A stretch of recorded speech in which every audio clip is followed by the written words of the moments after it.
Hechos capítulo 1, versos 1 al 11. Y la palabra del Señor dice así.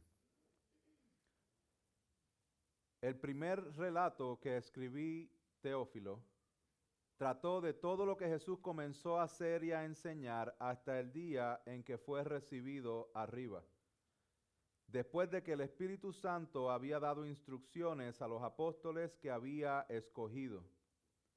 A estos también, después de su padecimiento, se presentó vivo con muchas pruebas convincentes y apareciéndoseles durante 40 días y hablándoles de lo concerniente al reino de Dios. Y reuniéndolos, les mandó que no salieran de Jerusalén, sino que esperaran la promesa del Padre, la cual les dijo: oísteis de mí. Pues Juan bautizó con agua, pero vosotros seréis bautizados con el Espíritu Santo dentro de pocos días. Entonces los que estaban reunidos le preguntaban, diciendo: Señor, ¿restaurarás en este tiempo el reino de a Israel? Y él les dijo: no os corresponde a vosotros saber los tiempos ni las épocas que el Padre ha fijado con su propia autoridad, pero recibiréis poder cuando el Espíritu Santo venga sobre vosotros, y me seréis testigos en Jerusalén, en toda Judea y Samaria y hasta los confines de la tierra. Después de haber dicho estas cosas, fue elevado mientras ellos miraban, y una nube les recibió y le ocultó de sus ojos. Y estando mirando fijamente al cielo, mientras él ascendía, aconteció que se presentaron junto a ellos dos varones en vestiduras blancas, que les dijeron: varones Galileos, ¿por qué estáis mirando al cielo? Este mismo Jesús que ha sido tomado de vosotros al cielo vendrá de la misma manera, tal como le habéis visto ir al cielo. Amén. Padre Santo, te adoramos. Te pedimos que tu Espíritu sea quien nos dé entendimiento y me permita comunicar tu palabra de manera precisa, de manera fiel. Que seas tú, Señor, llamando a arrepentimiento, a salvación a aquel que no está en ti. Que seas tú trayendo seguridad y trayendo fundación, Señor, a aquellos que estamos en ti, Padre, para que entendamos que tú reinas, que tú estás sentado a la diestra del Padre y que tu reino, Señor, es una realidad. Te adoramos y te damos la gloria en el nombre de Jesús. Amén y amén. Todos nosotros hemos experimentado lo que es ver una película o una serie de Netflix, o estar envuelto en medio de una serie deportiva donde a mitad del tiempo, a mitad de la película, o a mitad de la serie, o a mitad de un capítulo, nosotros estamos pidiendo más. ¿Saben de lo que estoy hablando? De esas series que se acaba un capítulo y te quedas como que celebrando, como que ¡wow! No me esperaba eso y no puedo esperar a que salga la próxima. Yo no me identifico tanto con eso, sí me identifico la parte deportiva. Cuando hay una serie final de algo y están en medio el segundo o tercer juego de la serie y están pasando cosas que no te las esperabas y no puedo esperar a que llegue el próximo juego a ver cómo es que va a terminar esta cosa, ¿verdad? Y nos gozamos en esas historias, ya sea que seas fanático de películas, de Netflix o del deporte. Lo importante, hermanos, es que a partir de hoy, en los próximos meses, en estos domingos, no vamos a estar hablando de una película específica, no vamos a estar hablando de una serie de Netflix, no vamos a estar hablando de la mejor serie de deportes que pueda haber o existir. Vamos a estar hablando de la mejor historia que jamás ha existido. Es la historia redentora de Jesucristo. Es el plan redentor trazado desde antes de la eternidad por Dios Padre, llevada a cabo en la encarnación, vida, muerte, resurrección, ascensión de Jesucristo e implementada por el Espíritu Santo por medio de la iglesia. Esto es lo que vamos a empezar a estudiar y yo no sé si esto le da un poco de excitement a usted, pero esto a mí me llena de regocijo, me llena de mucho temor. ¿Qué pasó, pastor? Como que regocijo y también temor, hermanos, porque lo que tenemos en el libro de los Hechos es la historia de lo que Jesús comenzó a hacer en su vida y su ministerio, hermanos, y es lo que Él continúa haciendo el día de hoy. Y ahí es donde yo quiero que nosotros empecemos a desempacar un poco el libro de los Hechos, conocido como el libro de los Hechos, históricamente conocido también como el libro de los Hechos de los Apóstoles, aunque muchas personas han debatido esto porque realmente Hechos de los Apóstoles, pero realmente los dos apóstoles que primordialmente están en acción en Hechos son Pedro al principio con Juan y después el apóstol Pablo. Eso no es hecho de los apóstoles porque no hay tanta información de los demás apóstoles. Otros hablan que no, estos son los hechos de Pedro porque es Pedro el que lleva el evangelio a los gentiles y pues está bien, podemos entender eso, pero hay otras personas que dicen no, son los hechos del Espíritu Santo porque el Espíritu Santo es el que desciende en Pentecostés y por medio del Espíritu Santo es que ocurre todo lo demás. Hermanos, lo que nosotros vamos a estar viendo es que el libro de los Hechos, sí, es el libro de los Hechos, sí es el libro de los Hechos de los Apóstoles, sí es el libro de los Hechos de Pablo, sí es el libro de los Hechos del Espíritu Santo, porque es el libro de los Hechos del Cristo resucitado que reina y opera a través del Espíritu Santo en la vida de Pablo, de los apóstoles y en el día de hoy por medio de la iglesia. Amén. So, vamos a ver quién escribió este libro. Este libro lo escribió no el apóstol, lo escribió Lucas, no es apóstol, no era de los discípulos. Lucas era un gentil y era un acompañante fiel del apóstol Pablo. So, esto es lo que vemos según el autor. ¿Por qué le digo esto acerca de la historia? Porque cuando nosotros vamos al libro de Lucas, al Evangelio de Lucas, como empieza, dice: por cuanto muchos han tratado de compilar una historia de las cosas que entre nosotros son muy ciertas, tal como nos las han transmitido de los tiempos desde que permítame un segundo, tal como nos las han transmitido los que desde el principio fueron testigos oculares y ministros de la palabra.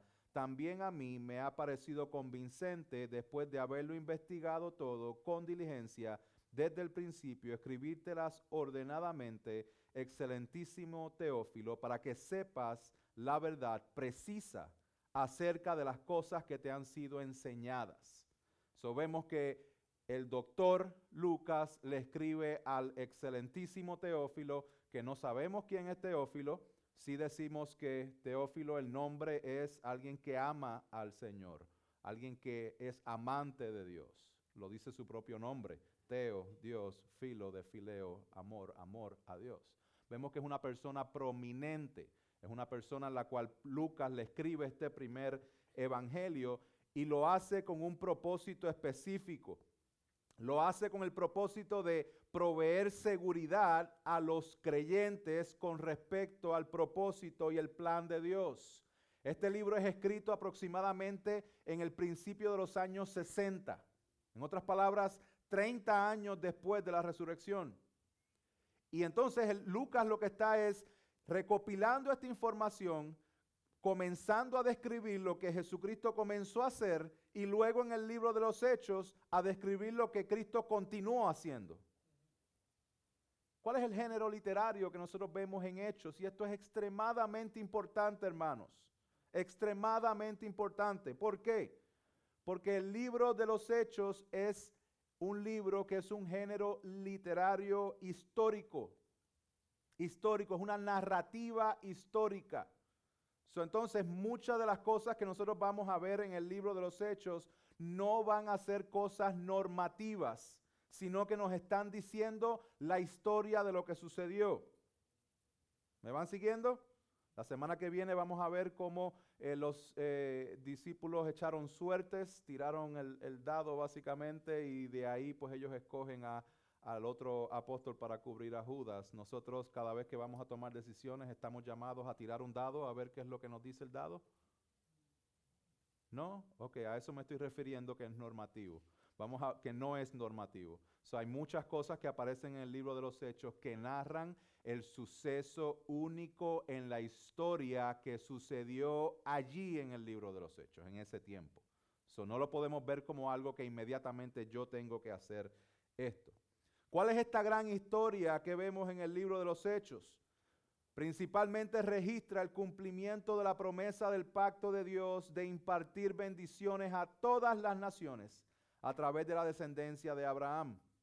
Jesús de Nazaret, quien es el sufriente siervo del Señor y el otorgador del Espíritu Santo prometido en los últimos días. El libro de los Hechos traza el curso de los acontecimientos, el descenso del Espíritu Santo, la persecución que dispersó a los creyentes, la inclusión de los gentiles por fe, el llamado de Pablo que inició iglesias en los lugares menos esperados, cumpliéndose la bendición a todas las naciones de la tierra. Igual que en aquel tiempo, hermanos, este libro es para ti y es para mí. Este libro es para que nosotros tengamos seguridad de que lo que Dios dijo que iba a hacer lo está haciendo.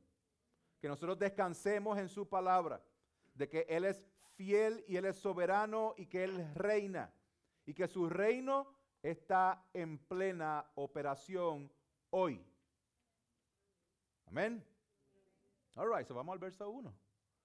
Dice, el primer relato que escribí, Teófilo, trató de todo lo que Jesús comenzó a hacer y a enseñar. Mientras el libro de Lucas o el Evangelio de Lucas presenta lo que Jesús comenzó a hacer y a enseñar, el libro de Hechos trata de lo que Jesús continúa haciendo y enseñando.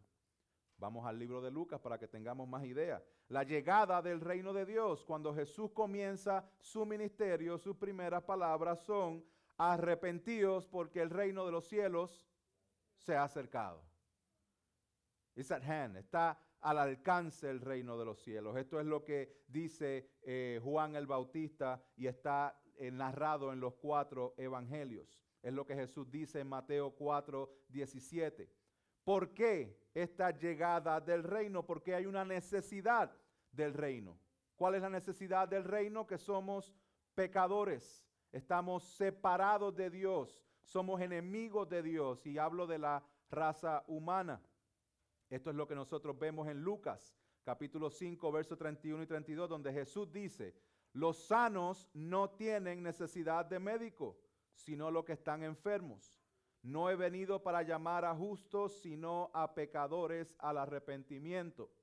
Esto es una analogía que el Señor trae para describir al pecador. Pero el pecador es descrito como una persona muerta en sus delitos y pecados, muerto espiritualmente. Por eso Jesús vino a predicar el reino de Dios. Lucas 4:43 dice: también a las otras ciudades debo anunciar las buenas nuevas del reino de Dios, porque para esto yo he sido enviado, dice el Señor Jesús. ¿Por qué la necesidad del reino? Porque somos pecadores y necesitamos reconciliación con Dios. Ahora, ¿cuál es la naturaleza del reino? Y esto es lo que predicó el hermano Roberto hace unas varias semanas atrás. La naturaleza del reino es que el reino no es de origen terrenal, es espiritual. Es un reino eterno que ha existido por toda la eternidad y es un reino espiritual, requiere el nuevo nacimiento. Ahora, ¿cómo nacemos de nuevo? ¿Cómo entramos al reino de los cielos? Lo vamos a ver a lo largo del libro de los Hechos, pero en un breve resumen podemos decir lo que dice Lucas 18:14. Debemos reconocer nuestro pecado.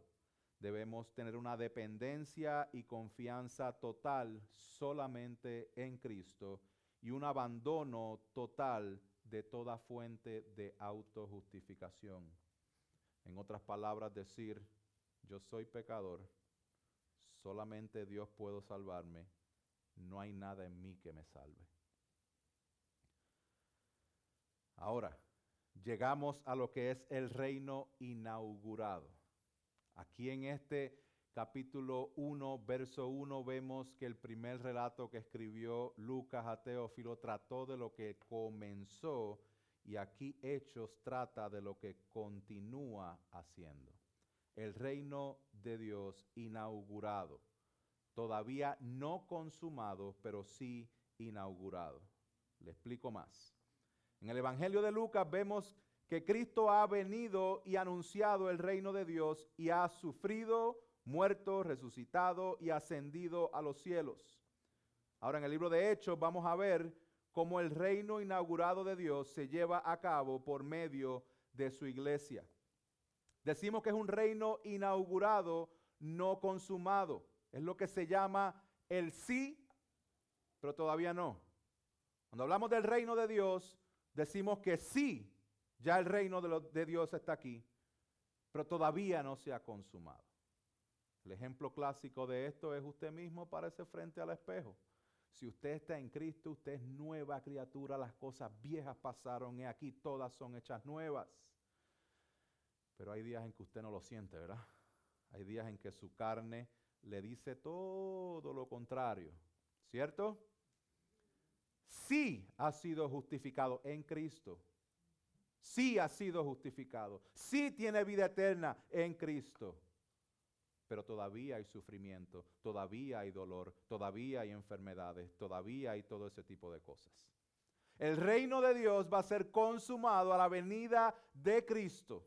Cuando Cristo volverá, como cantábamos hace un rato, donde no va a haber más llanto, más dolor, más enfermedad, donde va a haber cielos nuevos, tierra nueva, donde vamos a estar con Cristo adorándole perpetuamente. Ahí es donde vamos, a la ciudad celestial. Pero todavía no hemos llegado ahí. Pero sí estamos en el reino. Vamos a seguir indagando en esto. ¿Cómo es exactamente que el reino de Dios en el periodo del sí, pero todavía no funciona? ¿Cómo es que las personas entran hoy al reino de Dios? ¿Qué está haciendo ahora el rey de este reino? ¿Qué acerca de las promesas del Antiguo Testamento sobre la bendición y la venida del reino? ¿Qué hacemos con las instituciones de Israel y su liderazgo? ¿Quién es el pueblo de Dios ahora y quién los lidera? ¿Por qué los que están en el reino sufren oposición? Todo esto vamos a estar indagando mientras estudiamos el libro de los Hechos. Vamos al verso 2. Dice, Jesús continuó enseñando. Dice, hasta el día en que fue recibido arriba, después de que por el Espíritu Santo había dado instrucciones a los apóstoles que había escogido. A estos también, después de su padecimiento, se presentó vivo con muchas pruebas convincentes, apareciéndoseles durante 40 días y hablándoles de lo concerniente ¿a qué? Al reino de Dios. Y reuniéndolos les mandó que no salieran de Jerusalén, sino que esperaran la promesa del Padre, la cual le dijo, oísteis de mí, pues Juan bautizó con agua, pues vosotros seréis bautizados con el Espíritu Santo dentro de pocos días. Ya vimos que el reino de Dios ha sido inaugurado. Y aquí vemos, hermanos, en estos versos que el reino de Dios es personal y dependiente. Solamente imagínense, Cristo resucitado, compartiendo con sus discípulos por 40 días y enseñándoles sobre el reino de los cielos. Vamos a ver en estos versos, hermanos, que hay un enfoque principal que Lucas quiere llevar a cabo para presentar este libro de los Hechos. Y ese enfoque es la soberanía de Dios. Ese enfoque es el reino de Dios. Ese enfoque es Cristo, es su Espíritu Santo, es el Evangelio, misión y expansión de su obra. Esto es lo que vamos a ver una y otra vez. ¿Dónde es que nosotros vemos este enfoque? En el reino del Cristo resucitado. ¿Por qué decimos que hay una conexión, un enfoque? Porque vemos que Lucas está recolectando toda esta información para dársela a Teófilo para que sepan qué fue lo que sucedió. ¿Cómo termina el libro de Lucas? El libro de Lucas termina con básicamente mostrando lo que es la ascensión de Jesucristo. Y dice, y aconteció que mientras los bendecía, se separó de ellos y fue llevado arriba al cielo. Ellos después de adorarles regresaron a Jerusalén con gozo y estaban siempre en el templo alabando a Dios. fin del Evangelio de Lucas, no fin de la historia. So, el enfoque de Lucas lo vemos bien claro en el reino de Dios, en el Mesías que ya vino, ya murió, ya resucitó y ya fue ascendido. Y el libro de Hechos comienza exactamente donde Lucas, el Evangelio, lo termina. Ahí vemos esa total conexión que hay. El Evangelio, el enfoque en el reino resucitado, el Cristo resucitado. Dice, apareciéndoseles durante 40 días y hablándoles de lo concerniente al reino de Dios. So, ya vimos que el libro de Lucas termina con la ascensión. Vemos que el libro de Hechos comienza también con la ascensión, pero justo antes nos da detalles de lo que Cristo hizo por 40 días con sus discípulos. ¿Y qué hizo? Aquí está. Durante 40 días hablándoles de lo concerniente a... So, vemos que el libro de los Hechos, el autor Lucas, tiene un enfoque en presentar el reino de Dios. Y vamos a ver cómo termina.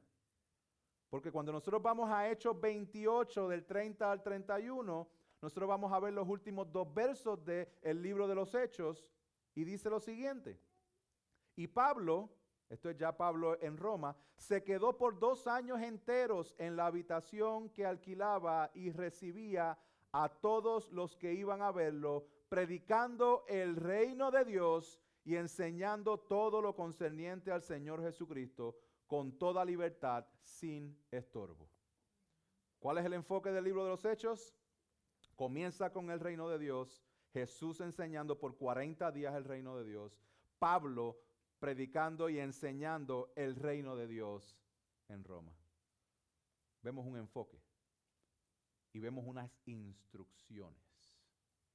Vemos en el verso 2 que dice, después de que por el Espíritu Santo había dado instrucciones a los apóstoles. ¿Cuáles fueron esas instrucciones?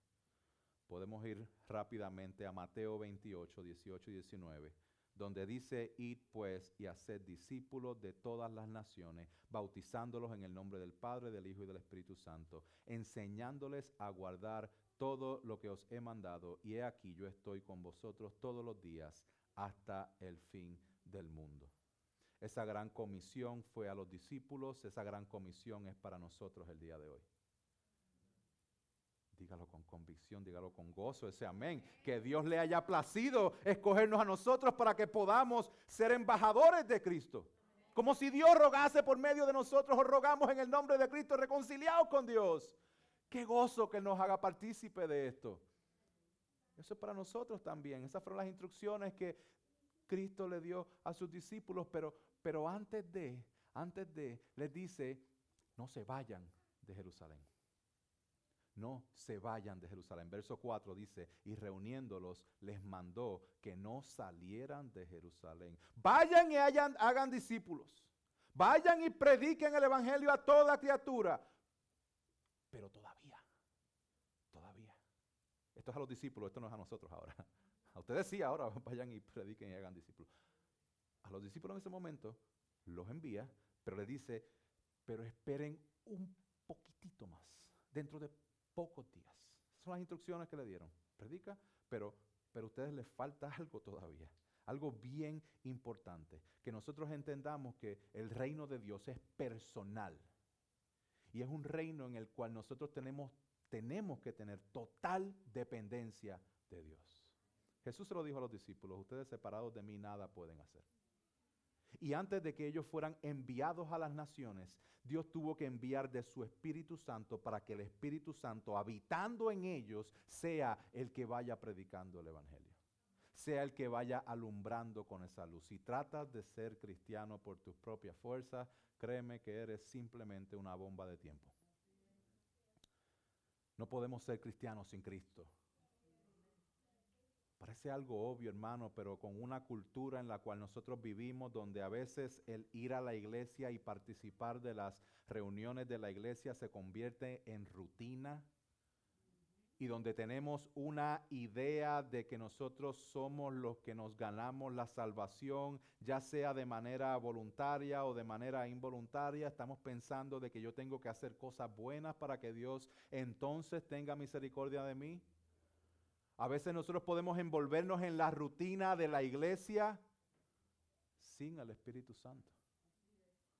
Por eso es que es siempre importante que cada uno de nosotros nos evaluemos.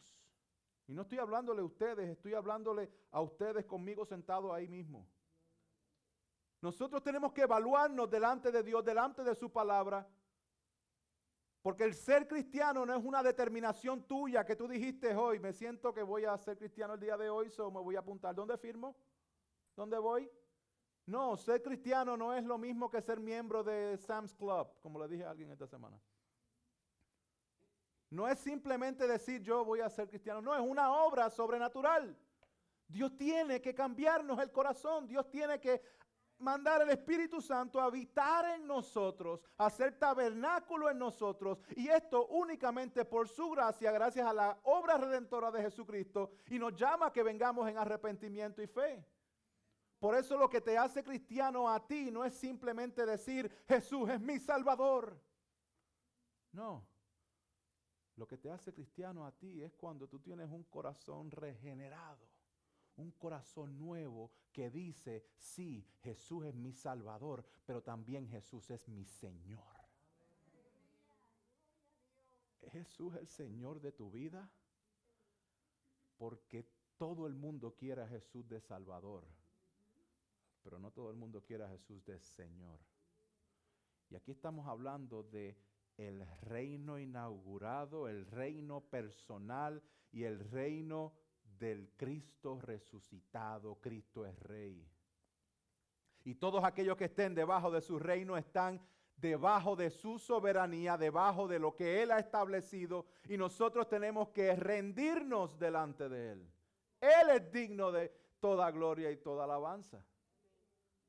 Que Él sea nuestro Señor. Es un reino de total dependencia. Ahora, vamos un poquito más adelante, versos 6 al 8. Entonces,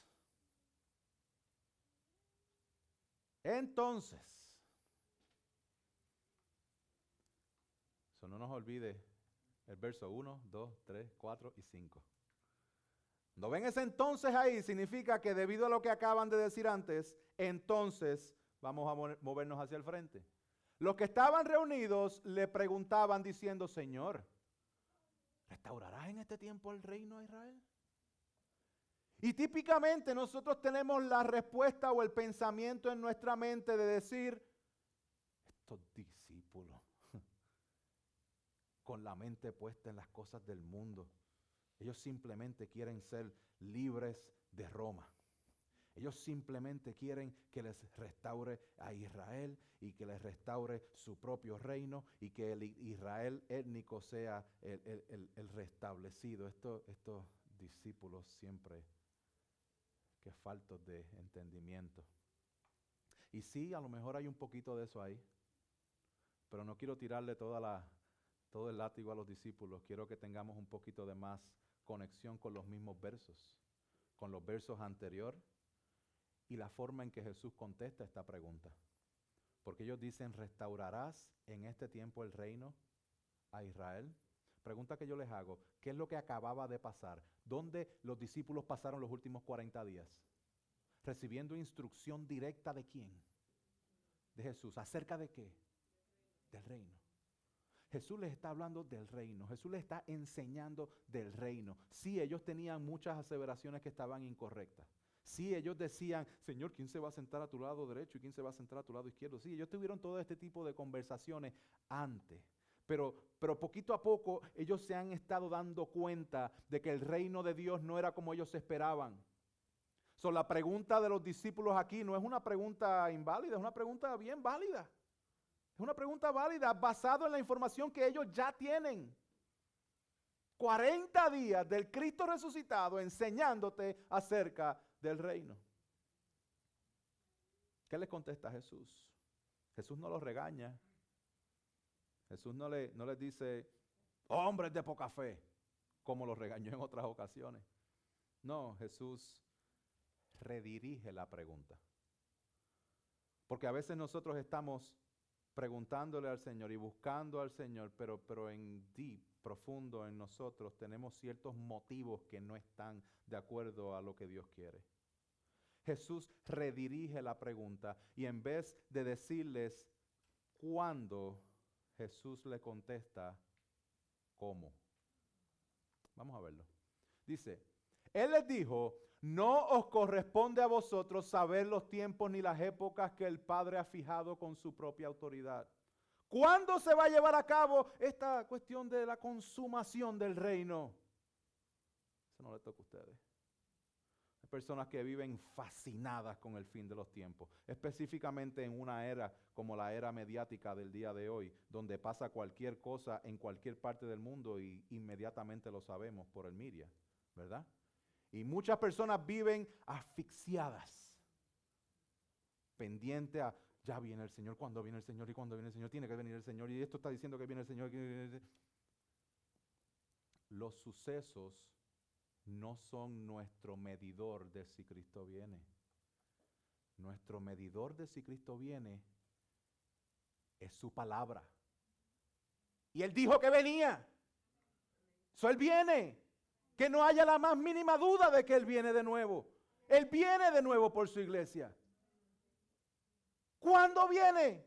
Jesús dice, don't worry, no, esto no te toca a ti. Eso no te toca a ti. Eso es del Padre. Ha fijado con su propia autoridad.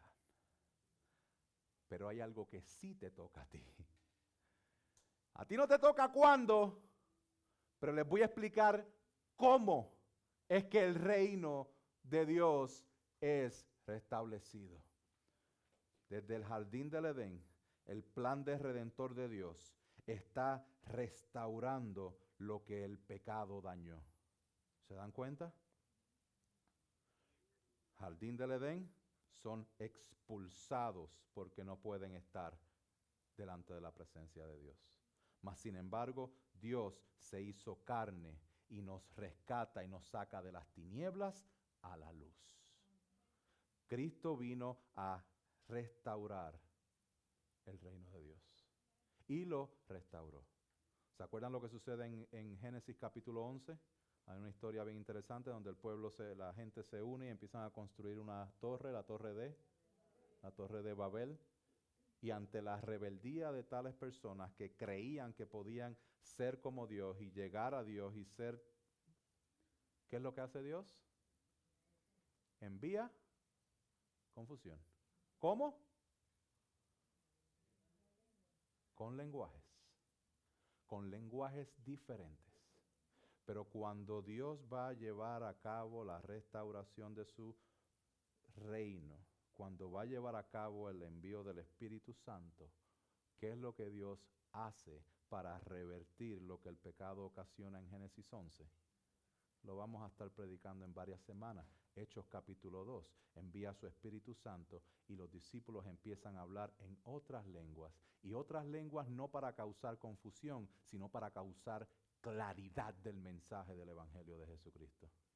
Cristo está en la misión de restaurar el reino de Dios y ya lo llevó a cabo. Ya lo llevó a cabo. Esto es lo que el Señor les está diciendo. El Señor Jesús les está diciendo, no les toca a ustedes el cuándo, lo que les toca a ustedes es el cómo. Porque en la misericordia de Dios, Él va a usar a los discípulos, a los creyentes, a la iglesia, para el establecimiento de su reino aquí en la tierra. Dice, pero, no les toca a ustedes saber cuándo, pero recibiréis, ¿qué? Poder. ¿Recuerdan que les dijo, no se vayan de Jerusalén hasta cuándo? Hasta que reciban poder. ¿Cuándo? Cuando el Espíritu Santo venga sobre vosotros. Y me seréis testigos en Jerusalén, en toda Judea, en Samaria y hasta los confines de la tierra. Poder. Cuando hablamos de poder, estamos hablando de poder para testificar en forma dinámica y efectiva en medio de todas las dificultades y oposiciones, cuando el Espíritu Santo venga sobre vosotros. La presencia y el poder del Espíritu Santo en el creyente es absolutamente esencial para un testimonio efectivo. De la misma forma en que te dije que no puedes vivir y ser cristiano sin el Espíritu Santo, no puedes compartir el Evangelio sin el Espíritu Santo. Simplemente son palabras. Es la obra del Espíritu Santo. ¿Ok? Necesitamos poder. Cada vez que vemos la palabra poder, de la raíz de la dinamita, de poder, de dínamo, esa palabra lo que significa es que nos da la capacidad de nosotros poder comunicar y la capacidad de nosotros poder ser empoderados para hacer lo que Dios nos manda hacer. De eso es que se trata el poder. El poder no es simplemente, ay, me dio goosebumps, se me pararon los pelos. Uy, aquí siento el poder. No. Si usted siente el poder de Dios directamente, como muchas personas lo dicen, usted cae muerto. O sea, no compare el poder de Dios con la emoción que le hace sentir un cantante de música secular. Porque usted se mete en un concierto de eso donde está la música súper alta y donde está todo el ambiente preparado y donde está todas esas cosas y créanme que se le van a parar los pelos. Cuando usted esté en un sitio donde esté todo ese ambiente y toda esa cosa y estén 10,000 personas gritando al mismo tiempo, le aseguro yo que va a tener una sensación, una experiencia que no es el Espíritu Santo. Eso no podemos devaluar lo que es el Espíritu Santo con una simple emoción. Con una simple emoción que me hace sentir de esta forma. No, el poder del Espíritu Santo es para transformar. Es para que muertos vengan a vida. Es para que personas sin esperanza que van al camino eterno puedan ver y abrir los ojos y decir, Cristo, te necesito, soy pecador, tú eres el único camino, verdad y la vida. Para eso es el poder. Ese es el poder de Dios en acción. Y aquí vemos algo bien interesante, que esto es exactamente lo que el apóstol Pablo dice en Romanos 1:16. Porque no me avergüenzo del evangelio, que es poder de Dios. ¿Para qué? Para salvación, primeramente al judío y al griego. Esto es lo que está sucediendo aquí. Mientras los judíos estaban esperando una restauración del Israel étnico, Dios había escogido a Israel para que de Israel saliera la simiente que es Cristo para salvar tanto a personas de Israel como gentiles.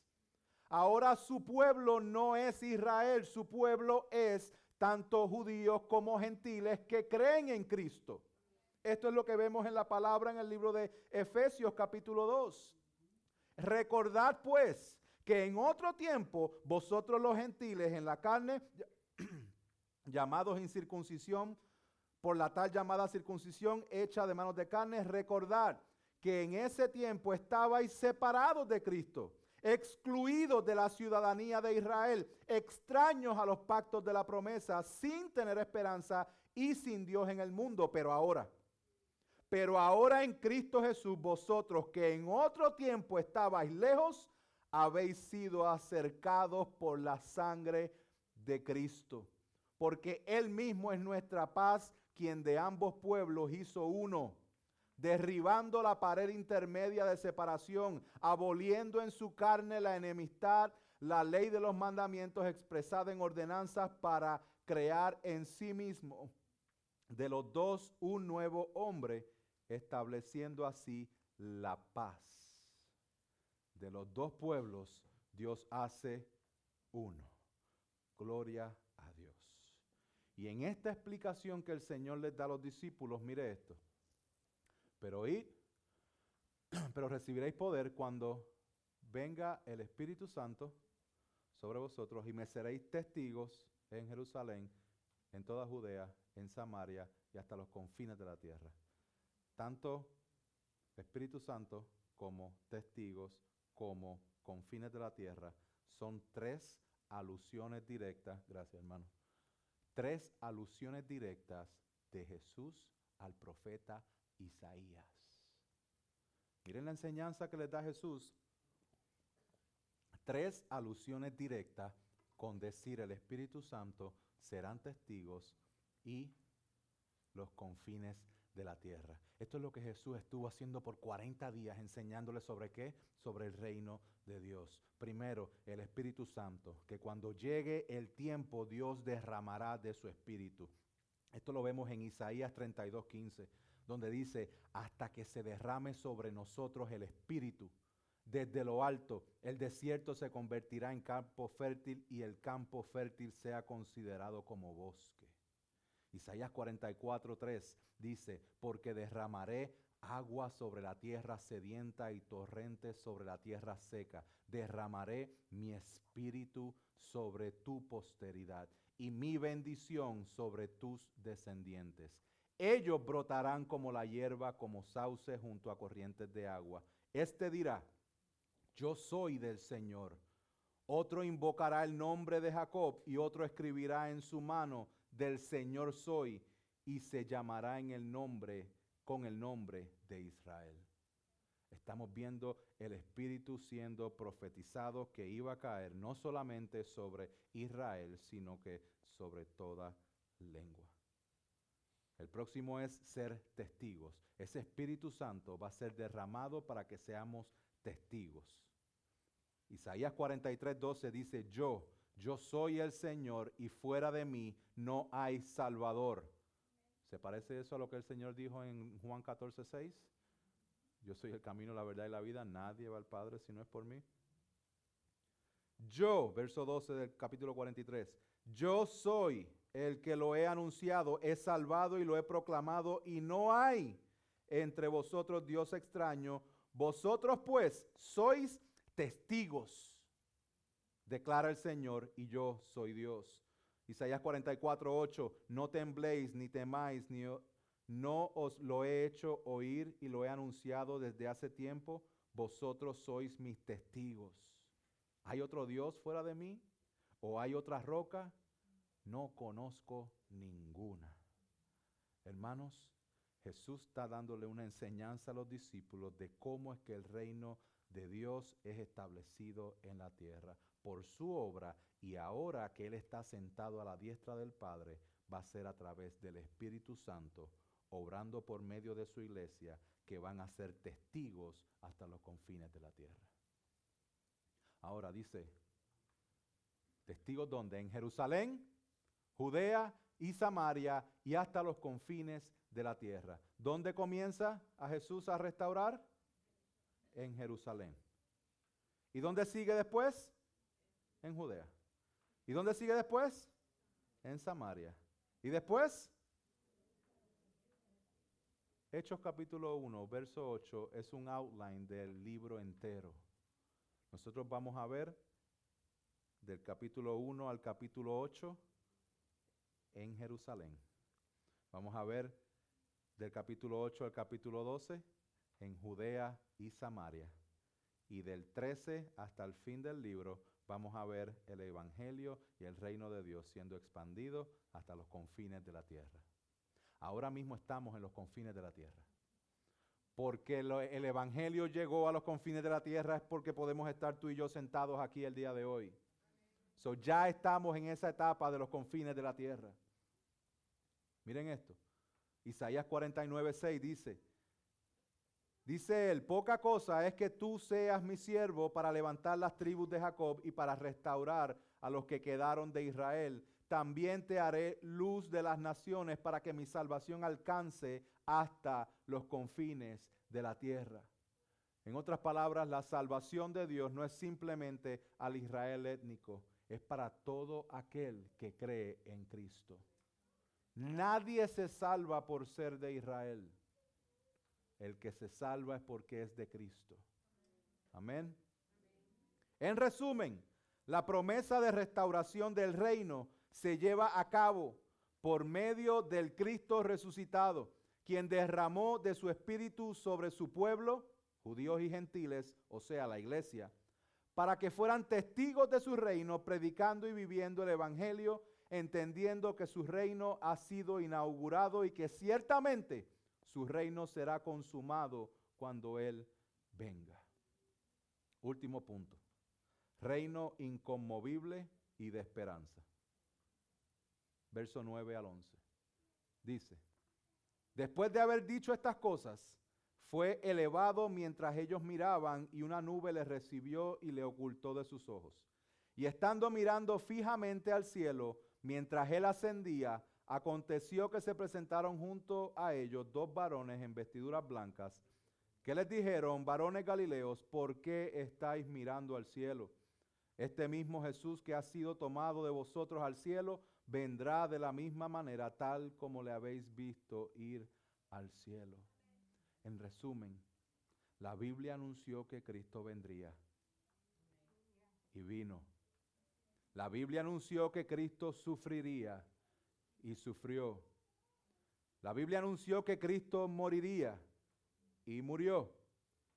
La Biblia anunció que Cristo resucitaría y resucitó. La Biblia anunció que Cristo vendrá otra vez, hermanos, y vendrá. La Biblia anunció que Cristo reinaría y no va a reinar porque está reinando ahora mismo. Él está sentado a la diestra del Padre. Él reina. Filipenses 2, 9 al 11 dice, por lo cual Dios también lo exaltó hasta lo sumo y le confirió el nombre que es sobre todo nombre, para que en el nombre de Jesús se doble toda rodilla de los que están en el cielo y la tierra y debajo de la tierra, y toda lengua confiese que Jesucristo es Señor, para la gloria de Dios Padre. Sí estamos sufriendo porque todavía no se ha consumado el reino y todavía estamos en sufrimiento y todavía tenemos dolor y todavía tenemos enfermedad. Pero Él dijo que vendría. Y nuestra esperanza no está puesta en que mejoren las cosas aquí. Nuestra esperanza está puesta en que tenemos una ciudadanía en los cielos otorgada de manera gratuita por la obra de Jesucristo. Y el día de hoy, una vez más, estamos siendo confrontados con la verdad de Dios, de que solamente Él salva, de que solamente en Él hay esperanza, de que su reino está activo ahora mismo. Conclusión. Hermanos, el reino de Cristo ya inauguró. Cristo reina hoy. Cristo reina hoy. El reino de Cristo es personal y totalmente dependiente nosotros de Él. Dios está accesible por medio de Cristo por su obra completada y derramó ya su Santo Espíritu.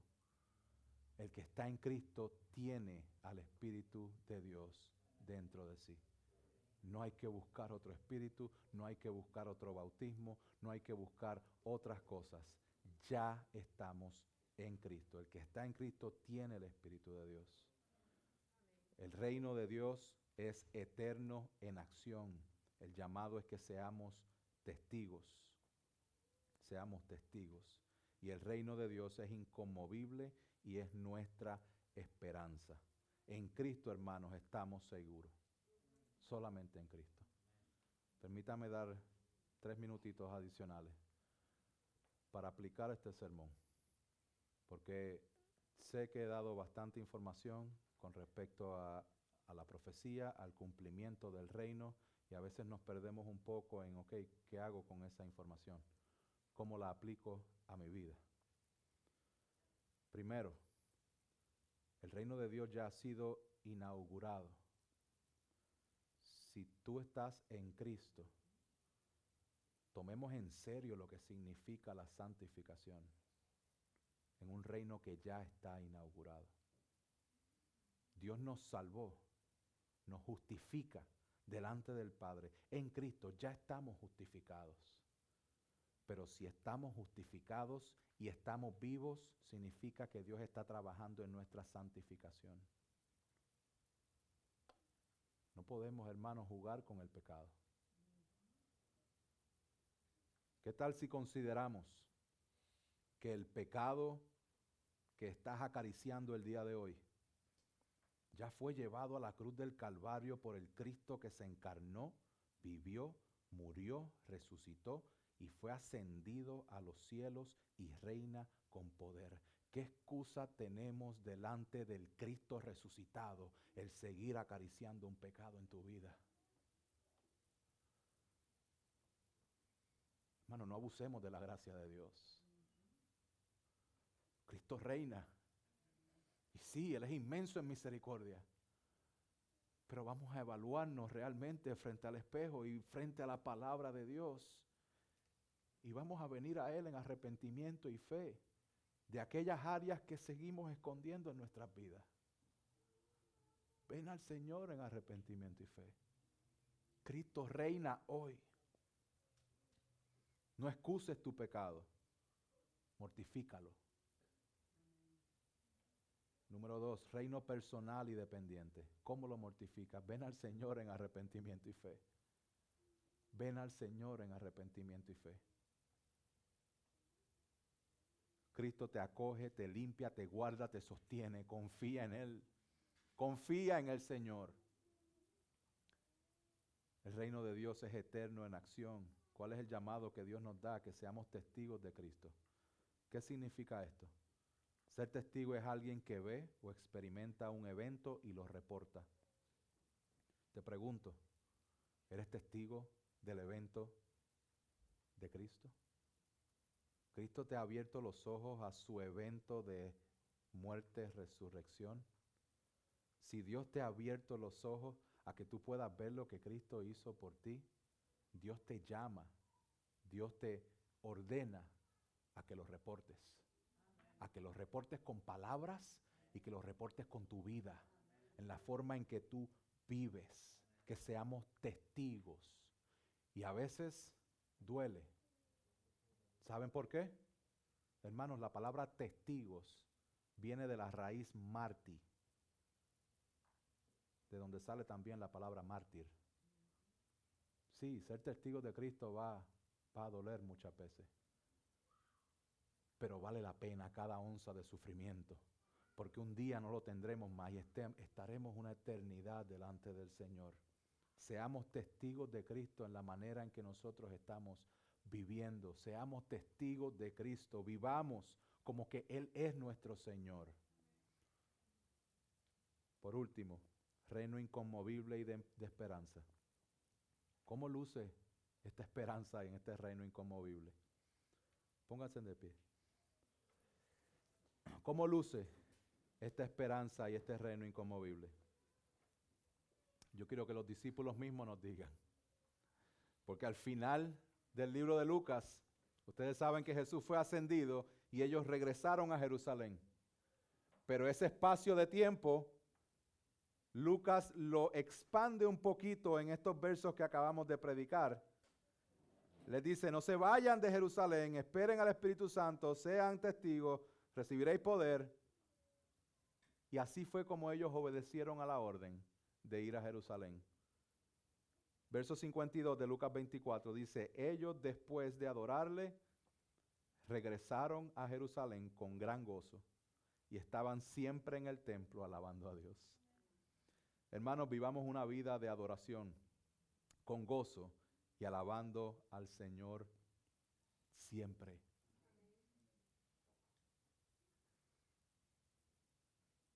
Este Jesús es la piedra desechada por vosotros los constructores, pero ha venido a ser la piedra angular y en ningún otro hay salvación, porque no hay otro nombre bajo del cielo dado a los hombres en el cual podamos ser salvos.